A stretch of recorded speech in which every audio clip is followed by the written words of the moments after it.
بڑے ادب و احترام کے ساتھ ہندوستان کے مائنات اور متباہی عالم دین دارالعلوم دیوبند وقت کے استاد حدیث اور امام شریعہ بخاری شریف پٹنہ کے نائب امیر شریعت حضرت مولانا محمد شمشاد رحمانی صاحب دامت برکاتہ سے درخواست ہے کہ حضرت والا اپنے کلیدی خطاب سے ہم سب کو نوازیں۔ بسم اللہ الرحمن الرحیم وبہ نستعین اما بعد والصلاة والسلام علی سیدنا محمد وعلى آلہ وصحبہ اجمعین۔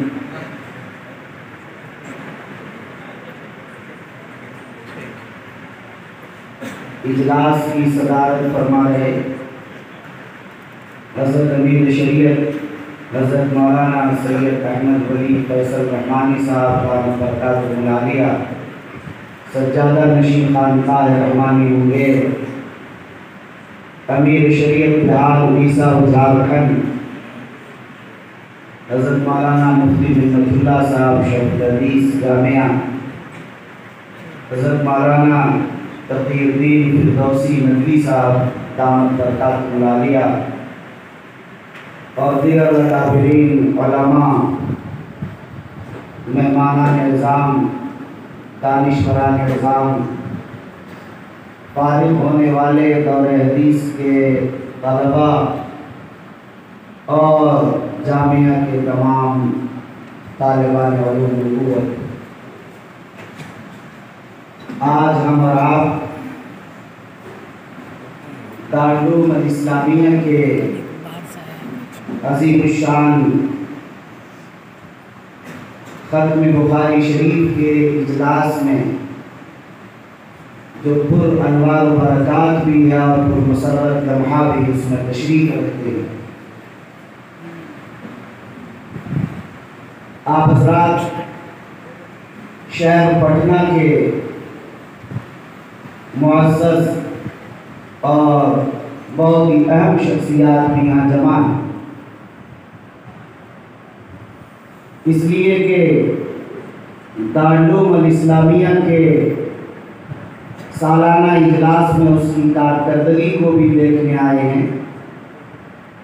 فارغ ہونے والے طلباء کو آخری حدیث پڑھ کر درس حدیث دے کر حضرت امیر شریعت اجازت حدیث پر عمل فرمائیں گے، اس منظر کو بھی دیکھنے کے لیے تشریف لائے ہیں، اور اخیر میں جو دعا ہوگی اس دعا میں شرکت کر کے اپنے دامن کو، دامن مراد کو بھرنے کے لیے بھی آئے ہیں۔ ہمارے بزرگوں کا تجربہ ہے، محدثین اور اکابر کا یہ ہمیشہ سے معمول رہا ہے کہ ختم بخاری شریف کے بعد وہ پرسوز دعائیں فرماتے ہیں، اور اس یقین کے ساتھ کہ وہ دعائیں مقبول و مستجاب ہوتی ہیں۔ بخاری شریف در حقیقت اصح الکتب بعد کتاب اللہ صحیح البخاری، روئے زمین پر اللہ کی کتاب قرآن مجید کے بعد سب سے صحیح ترین کتاب بخاری شریف، 6 لاکھ احادیث میں سے امام بخاری نے اس صحیح کا انتخاب کرنا ہے۔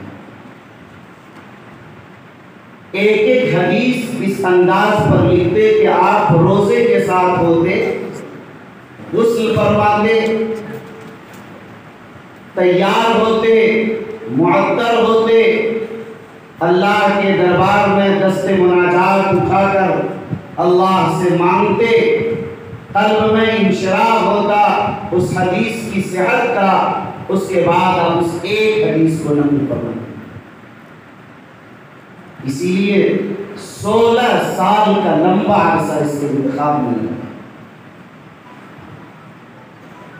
اسی بنیاد پر سرکار دو عالم صلی اللہ علیہ وسلم نے اس کتاب کو اپنی کتاب فرمایا۔ امام ابن خزیمہ فرماتے ہیں کہ اللہ کے رسول صلی اللہ علیہ وسلم خواب میں آئے فرمایا کہ امام شافعی کی کتابیں کب تک پڑھاتے رہو، کیا میری کتاب نہیں پڑھاؤ؟ یا رسول اللہ آپ کی کون سی کتاب؟ فرمایا محمد بن اسماعیل البخاری کی کتاب، صحیح بخاری یہ میری کتاب۔ اس سے بڑا اور کیا جملہ ہو سکتا؟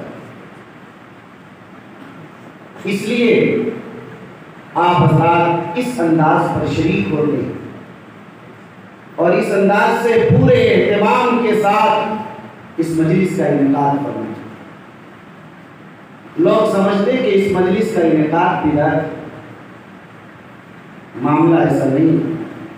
بخاری کی خود روایت ہے کہ تبرک حاصل کرنا چاہیے، اسی لیے بخاری شریف کو پڑھنا بھی ثواب اور باعث برکت ہے اور پڑھانا بھی باعث ثواب اور باعث برکت ہے۔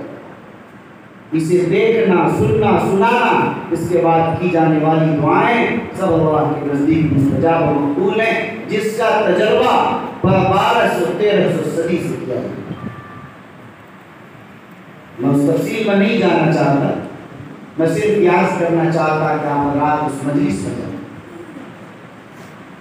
حضرت مولانا فضل الرحمن گنج مرادآبادی رحمۃ اللہ علیہ کی خدمت میں وقت کے بڑے محدث آئے، جن کا ڈنکا صرف ہندوستان میں نہیں اور بر صغیر میں نہیں بلکہ اس وقت کے عراق میں، بغداد میں اور دنیا کے مختلف ملکوں میں ان کا ڈنکا بجتا تھا۔ علم حدیث سوچا کہ حضرت گنج مرادآبادی کو حضرت شاہ عبدالعزیز رحمۃ اللہ علیہ سے اجازت ہے، اجازت حاصل کریں۔ فرمایا آئیے اور پڑھیے، حدیث پڑھنے کی کوشش کی۔ ان کے ساتھ محدث زمان ہیں، پورے عالم کے محدثین، اس وقت کے معروف محدثین، ان کے تلامذہ میں تھے، ایک طبقہ تلامذہ کا بھی ان کے ساتھ تھا۔ حضرت گنج مرادآبادی کے سامنے جب حدیث پڑھنے کی کوشش کی، سند تو پڑھ سکے تھے، متن نہیں پڑھ سکے، زبان رک گئی، گم ہو گئی، خاموش ہو گئی، بار بار کوشش کی، نہیں پڑھ سکے۔ تلامذہ حیران، معاملہ کیا ہو گیا؟ حضرت گنج مرادآبادی نے بار بار کا پڑھی آگے نہیں پڑھ سکے۔ فرمایا کہ در حقیقت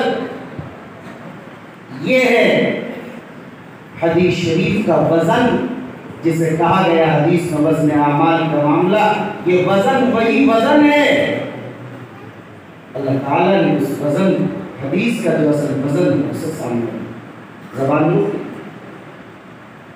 ظاہر ہے مجھے یاد کرنا حضرات کے سامنے کہ اس کتاب کو کائنات میں قرآن مجید کے بعد سب سے زیادہ قیمتی اور سب سے زیادہ بابرکت، سب سے زیادہ صحیح ترین کتاب ہے۔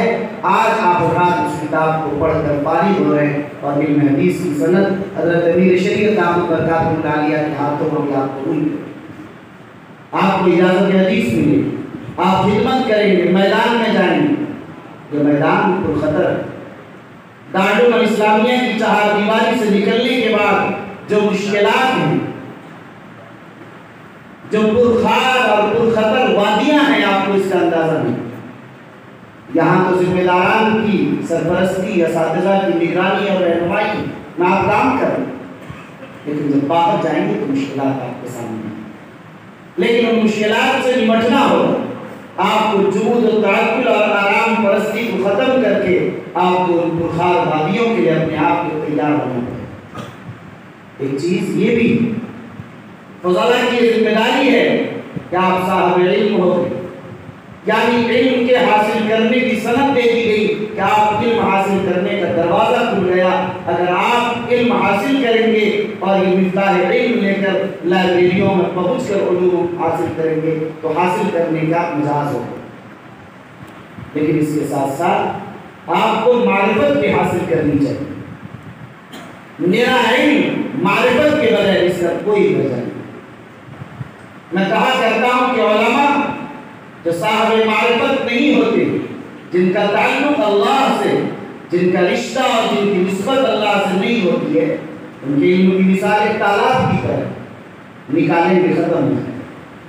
لیکن جو علم کے ساتھ معرفت حاصل کر لیتا ہے، اللہ والوں کی صحبت اختیار کر لیتا ہے، ان کی جوتیاں سیدھی کر کے اپنے قلب کے کبر کو اور اپنے قلب کے اخلاق رذیلہ کو نکال کر اخلاق حسنہ سے اپنے آپ کو مزین اور اپنے آپ کو مزکہ مصفہ اور مجلہ کر لیتا ہے۔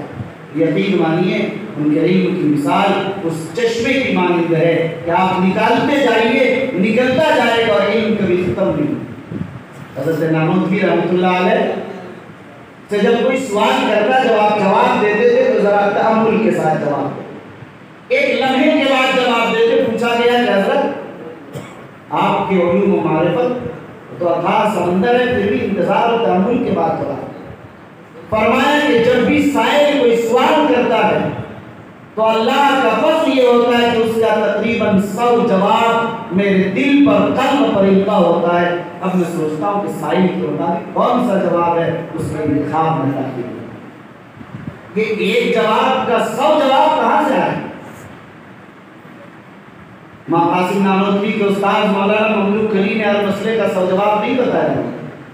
مولانا مملوک علی نانوتوی نے تو ایک استاد بتایا، ایک جواب بتایا۔ یہ 100 جواب آج امداد اللہ مہاجر مکی کی خدمت میں جو معرفت حاصل کی ہے اس کی بنیاد پر یہ سلسلہ پیدا ہوا۔ تو آپ حضرات علوم حاصل کر چکے لیکن آپ کو معرفت حاصل کرنا باقی ہے۔ آپ اس نسبت کو حاصل کرنے سے مت چوکیے۔ قرآن کہتا ہے کونوا ربانیین، آپ کو اللہ والا ہونا چاہیے۔ اس کا اس نسبت کو حاصل کیجئے اور اپنا مقام اس پر بنائیں۔ اخیر میں مجھے ایک بات کہنی ہے، یہ دارالعلوم الاسلامیہ حضرت مولانا سید محمد نظام الدین صاحب رحمۃ اللہ علیہ امیر شریعت سادس بہار اڑیسہ جھارکھنڈ حضرت مولانا قاضی مجاہد اسلام صاحب قاسمی رحمۃ اللہ علیہ کے ساتھ مل کر جو ایک خواب دیکھا تھا، اس خواب کو شرمندہ تعبیر کرنے کے لیے بانپورہ کی سرزمین پر یہ ادارہ اس آن بان اور شان کے ساتھ قائم فرمایا تھا، اس عزم اور اس حوصلے کے ساتھ قائم فرمایا تھا کہ بہار کا دارالعلوم اسے بنا۔ بہار کے وہ طلبہ جو ملک کے مختلف حصوں میں جا کر در در کی ٹھوکریں کھاتے ہیں اور علوم کے حاصل کرنے کے لیے جو مسائل، مشکلات، مسائل، پریشانیوں سے دوچار ہوتے ہیں، ایسے اصحاب علم فضل اساتذہ کو رکھ کر اعلیٰ درجے کی تعلیم کا، امتیازی تعلیم کا انتظام کر کے ہم ایسے افراد یہاں سے تیار ہیں۔ وہ خواب شرمندہ تعبیر ہو رہا ہے۔ حضرت امیر شریعت صاحب حضرت مولانا سید محمد ولی صاحب رحمانی رحمۃ اللہ علیہ نے اس کے لیے کوششیں شروع کی اور ہر پیمانے پر اس میں بہتری لانے کے لیے انہوں نے بڑی کوششیں کی اور انشاءاللہ العزیز حضرت کے سچے جانشین حضرت امیر شریعت دامت برکاتہ العالیہ بھی دارالعلوم الاسلامیہ کے لیے متفکر ہیں۔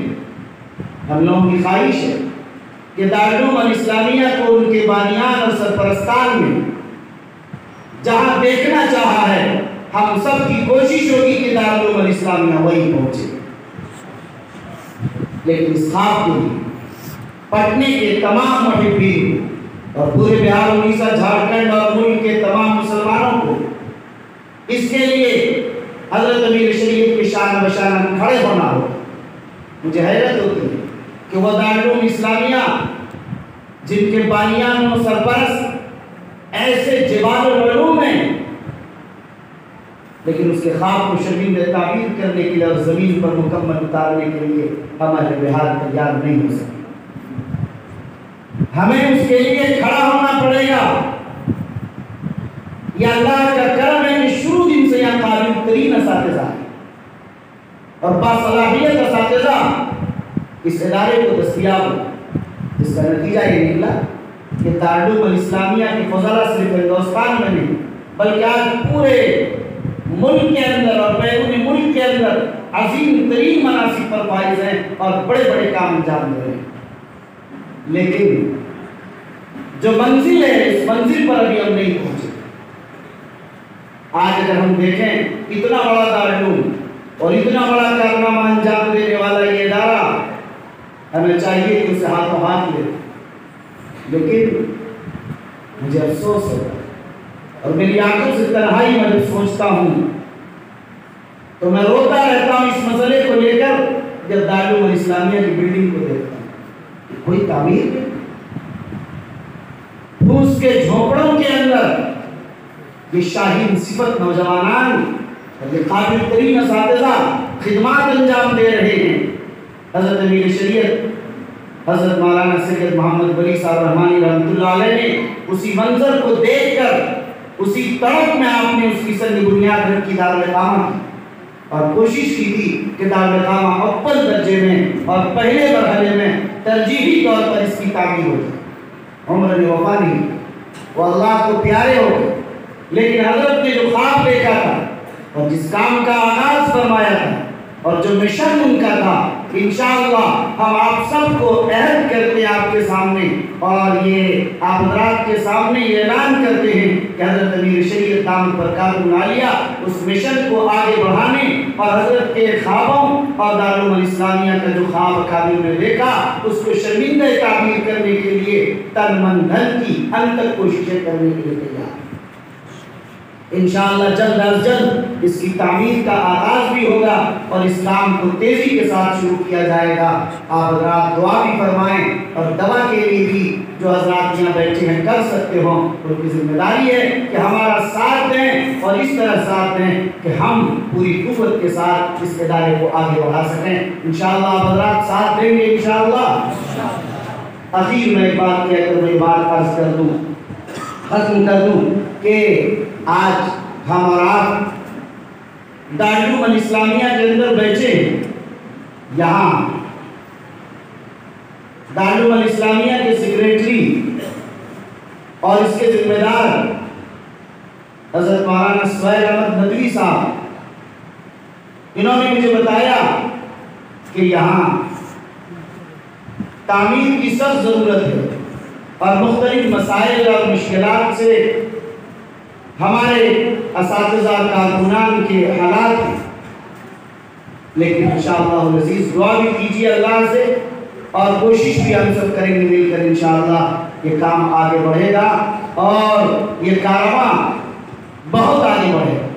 یہ حضرت مولانا معاصم محمد سجاد رحمۃ اللہ علیہ کا اخلاص کا تاج محل ہے، یہ ہمارے اکابر اور بزرگان دین کا ادارہ ہے، یہ ادارہ رکے گا نہیں، آگے بڑھے گا اور بڑھتا چلا جائے گا اور اسی منزل پر پہنچے گا اس کا خواب ہمارے اکابر نے دیکھا ہے انشاءاللہ۔ دعا فرمائیں اللہ تعالی ہمیں اور آپ سب کو اس ادارے کا خیر خواہ بنائے اور اس ادارے سے فارغ ہو کر جو فضلہ ہمارے جا رہے ہیں ان کی بھی ذمہ داری ہے اپنے ادارے کو مضبوطی کے ساتھ یاد رکھیں اور اپنے ادارے کی تعمیر اور ترقی اور اس کے فلاح کے لیے جو کر سکتے ہوں وہ ضرور کریں۔ جزاکم اللہ خیر الجزاء، والسلام علیکم ورحمۃ اللہ وبرکاتہ۔